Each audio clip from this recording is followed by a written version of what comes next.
Pedro with A&P-Reacts. I'm here today to talk to Steffen of Obscura about the new album of Valediction coming out November 19th on Nuclear Blast. How's it going with you? Hey, everything fine over here. We're just in the middle of promoting the new album. We already released two singles, Solaris and the title track, Valediction. The sun is shining, everything is bright at the horizon, shows are coming back, so it can't be better than, well, listening to some death metal, right? and starting off with that point, you have a lot on your hands here. You have a new lineup, a new album, a new label, all of this coming together at the same time. Was that challenging and stressful? Actually, it was relieving and pushing at the same time. And most of it was planned ahead of time. For example, we have a new label. We work with Nuclear Blast now simply because we fulfilled the contract with Relapse. We have a new lineup because I wanted to go a different route with the new album. We have also a new cover artist with Lira Encanto, who worked with Testament and Halloween and 1,000 other cool artists in the past. So it's more or less like a fresh start, a reincarnation, and as we say, it's a blank page, and you can start from scratch with everything you want to do in your life, and that's relieving and fun at the same time. How was your creative approach coming into this record, and how much has it changed from previous ones? Actually, it didn't change too much. The only difference, in my opinion, was simply the fact that the previous 4 albums have been bound to one big concept, which lasted around 10 years. And the last album was more or less like already planned in which direction it goes, like the lyrics, the artwork, everything was already planned. And it felt a little bit like I'm stuck into this piece of concept. Musical wise, there were still some questions open, but now this is simply a fresh start, and I could come up with ideas. I think that wouldn't have had any spots on the previous albums. For example, the new record is pretty much open-minded, in my opinion. The diversity is way wider than on the previous records, and the entire palette of different feelings and vibes throughout the 11 songs differs so much, but still has a connection since you hear which band is playing. And therefore, it didn't change too much, but it feels like a fresh start and relaxing at the same time. So if you listen to the album front to back, I think you can hear the joy and excitement we had, like writing, recording, and producing this record. And it sounds a little bit more relaxed, in my opinion. That's the big difference.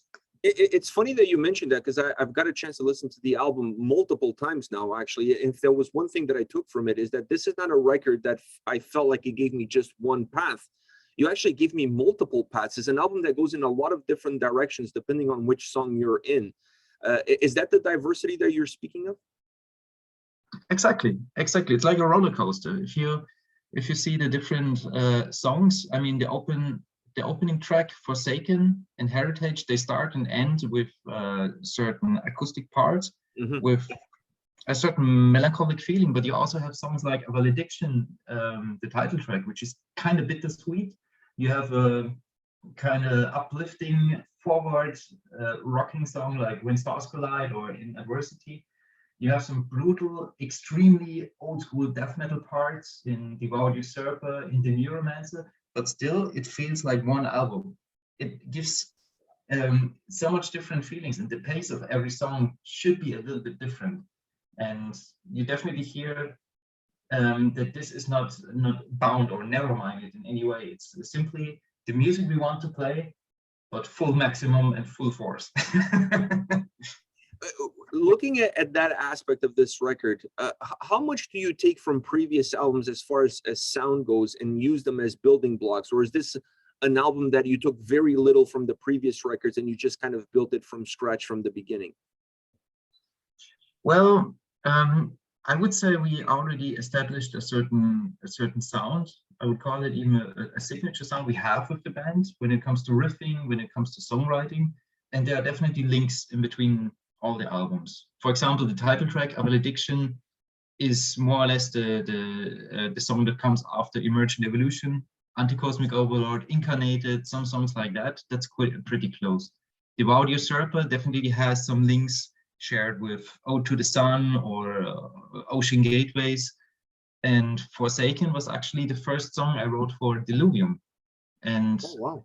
it didn't feel, it was actually meant to be the opening track for Diluvium, but somehow it didn't feel finished. And the song was way longer. It had, I think, playing time of 9 or close to 10 minutes. And with the new lineup, we simply sat down and thought about how we can take off some parts without changing the pace of the entire song.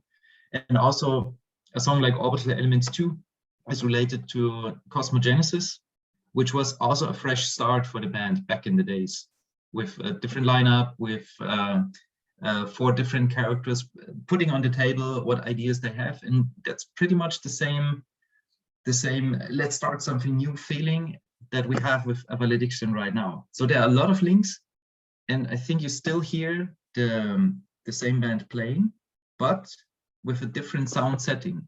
We worked for the very first time abroad. We hired Fredrik Nordström and went to Studio Fredman in Gothenburg, Sweden, which definitely changed the sound a little bit, especially the mixing. But to keep our sound and that kind of signature feel, or the soul of Obscura, we ask Engel Amplification to send us the amplifiers we want to use, and we used in the past to the studio to use them there to combine basically our sound, our performance, so to say, with the knowledge and the timeless production of Fredrik. So what he did in the past is absolutely timeless and stood the test of time, in my opinion. And I wanted to combine those two worlds. He's not famous for producing a lot of like really technical and demanding bands, but all of his albums have a different feel and a different, they sound different, and they always more or less show the band sound. So he doesn't try to put some kind of mask over it and say, okay, this is the Fredman sound, I use the same settings for every band. No, each band sounds completely different. And if you compare a production from Architects, for example, and At the Gates or In Flames and Dimmu Borgir, it sounds entirely different, but fantastic. And I wanted to reach something similar with Obscura. Like, we keep the band sound, but still have enough room and space to give Fredrik his input. So he was definitely part of mixing, mastering, obviously, but also like putting things into place. And he had his stamp on this album as well. You mentioned earlier about the acoustic guitar, and the album starts off with acoustic guitar. The album finishes off with the acoustic guitar. Oh, it's a really nice, for me as a listener, it gives me a sense of going full circle almost, but it also gives me a little bit of bookends that allows a little bit of the chaos that's helping in between to stay contained by those two acoustic intros and outros. Was that your thought process, putting them as part of those songs? You wanted to kind of bring the record full circle with it? Both songs you mentioned, like Forsaken, Heritage, they have been meant to be opening and closing tracks. And working with acoustic guitars is something I simply love, because you get an entirely different dynamic range within an album. And sometimes I just double a couple of riffs with the acoustic guitar, and they're very, very silent somewhere in the back. In the mix, if you listen to the album with headphones, you'll definitely hear it very clearly. The title track, for example, is a very good example. So it's more or less, I wouldn't call it a trick. It's more like a part simply to lift up the entire sound. You mentioned it's chaos. For me, it's quite demanding. If you listen to all those really technical, progressive music like all over the time, and it's only straightforward and pushing, I love to sit to lay back during an album and give the entire thing a little bit breath, a little bit air in between, and the acoustic guitar is a fantastic tool for that. And to record it, we also changed the way we did it. Actually, that was the idea of Frederick. On the previous albums, we also worked with acoustic guitars, but I wanted to get a little bit more this human touch, this organic feeling everybody is talking about. So on the previous albums, we also recorded acoustic guitars, but there's no scratch, nothing wrong, no character or anything. It's just like perfectly executed riffs.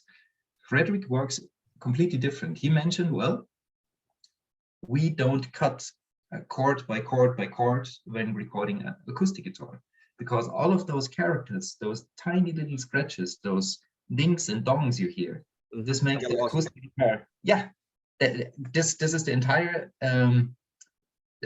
spot and identity of a player you take away. It's like triggering an entire drum set.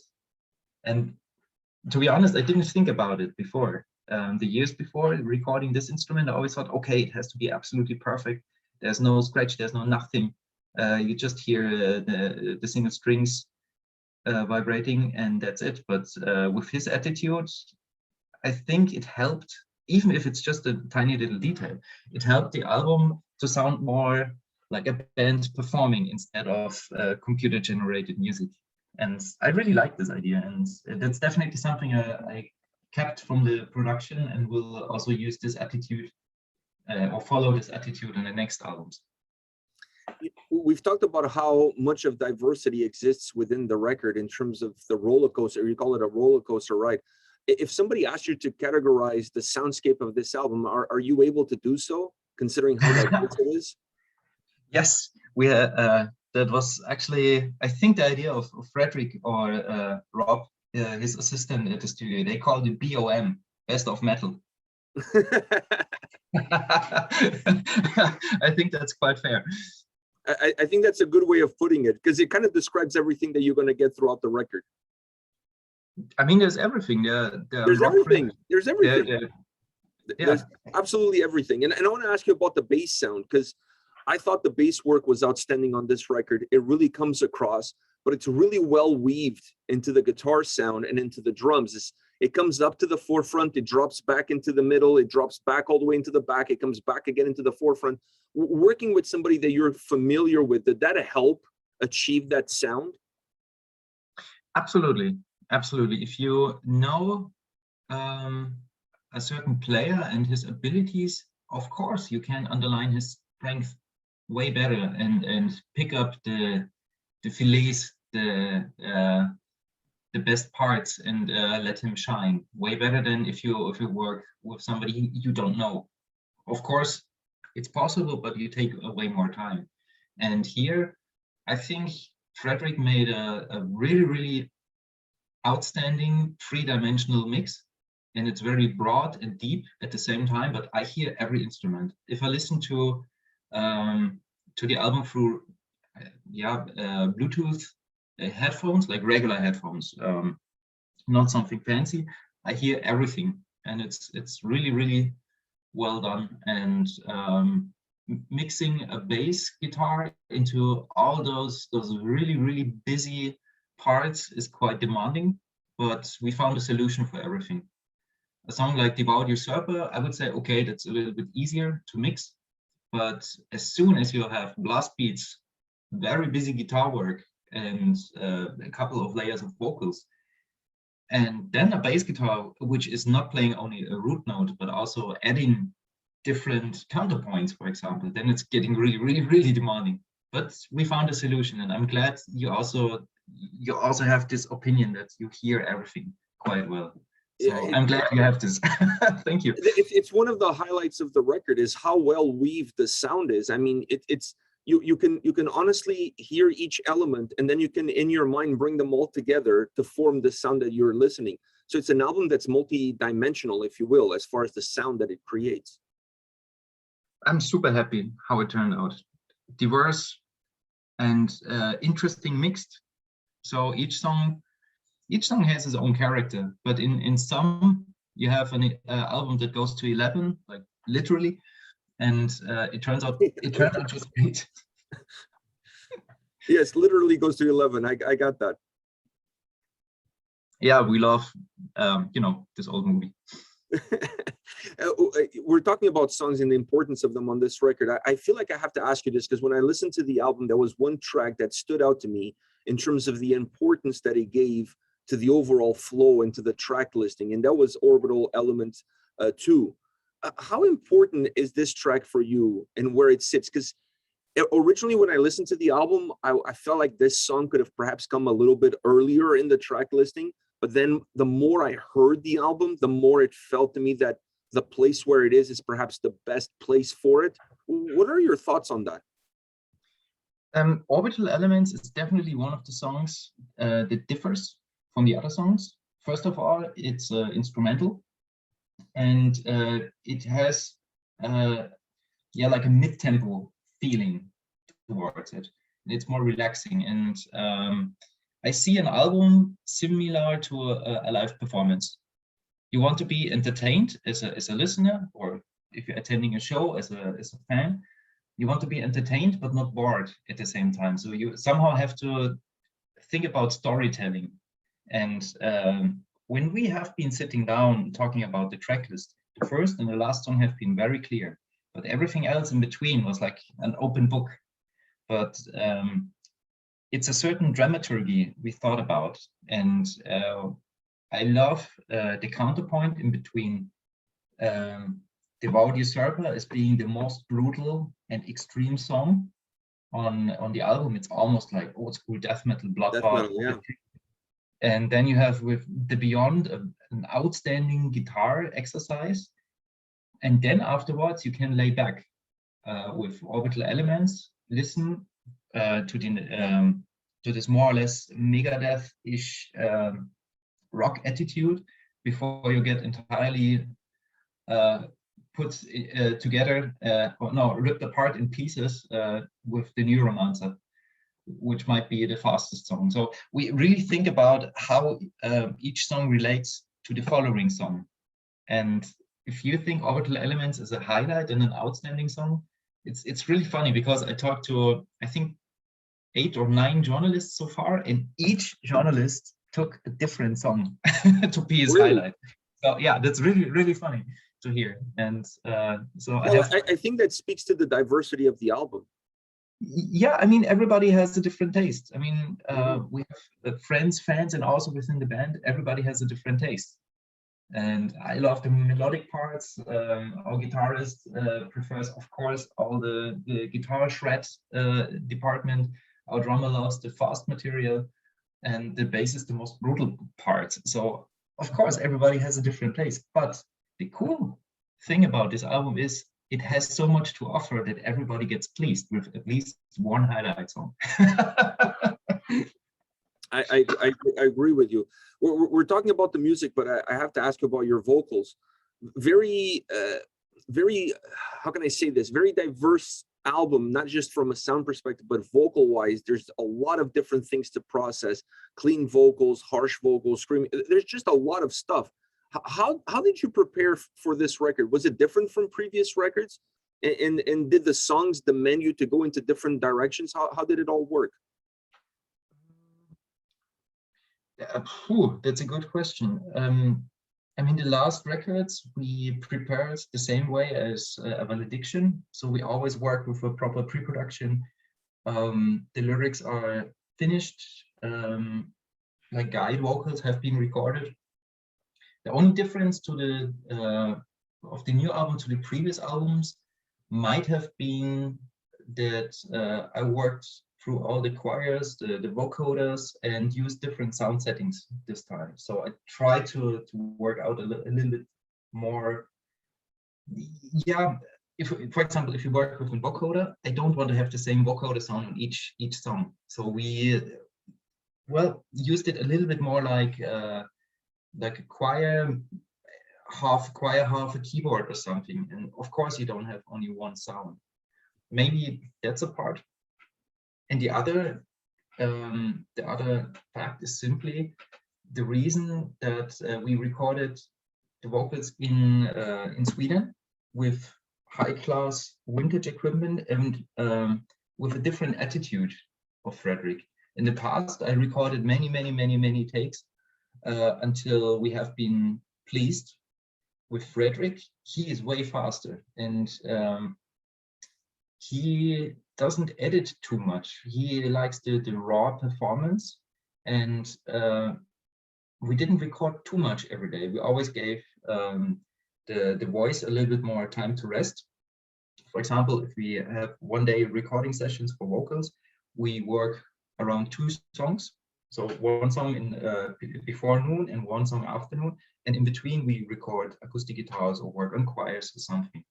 So the planning is a little bit different, and perhaps this this extra time to rest for my vocal strings might have been the reason it sounds a little bit more full and aggressive than on the previous albums, where I've been more or less exhausted towards the end. Maybe that's a reason. Maybe I'm just old and getting more and getting better. Who knows? You're getting older and wiser. I'm getting older. One last question for you.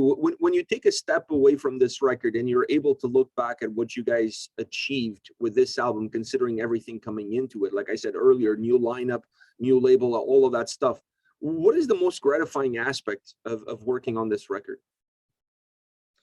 I think it's simply the joy and excitement towards what we are doing. It's not only we are writing a new album and we reach new heights in terms of speed or how technical it is.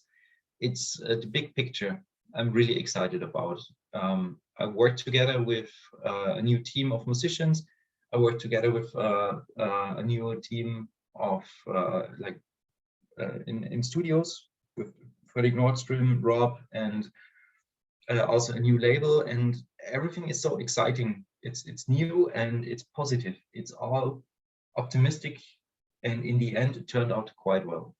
I also have to say, working with Liran Kantor on the artwork was really exciting, because he really brought up something new from his perspective. And again, the big picture, like how the album turned out, and we have it right now delivered, is really uplifting and fulfilling. So I'm extremely happy how it turned out, and I hope we can keep this positive attitude in the future.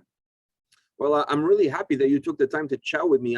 We haven't talked in, I don't know, 2-3 years. That was the last time I saw you, when you were here in North America for a North American tour. So hopefully we get to cross paths again soon. Thank you for your time today. Much success is what I wish you for this release on November 19th with Nuclear Blast. Thank you very much. It was a pleasure talking to you. And next time I see maybe both of you again. Yeah. I remember we talked on the Diluvium tour. Yes, we did. So hopefully we'll get to chat again soon in person, either on this side of the Atlantic or on that side of the Atlantic. But until then, all the best. Much success with the release. Take care. Thank you very much. It was a pleasure talking to you. Goodbye, Pedro. Always a pleasure. Bye.